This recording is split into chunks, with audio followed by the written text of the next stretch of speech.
Anything else you want to add or share that I'm not asking you? I just think, that one of the things that I want to key in on is, for a lot of this discussion around succession planning, it's, you know, the legacy piece. A lot of the wealth creators, they have a hard time kind of getting over the hump of like, okay, what are the benefits of succession planning? And oftentimes this conversation of like the do nothing scenario comes into play where it's like, hey, we'll just let the next generation deal with, whatever plan we left behind to them.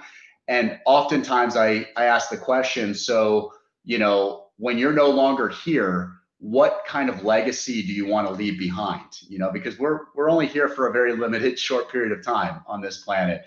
And so, oftentimes the conversation is not around the wealth that they've created vis-a-vis, the portfolio that they built with real estate, but it's around the importance of reestablishing relationships, the importance of the relationships that they leave behind, the importance of having not leaving behind a mess to the next generation and having all of that mess cleaned up.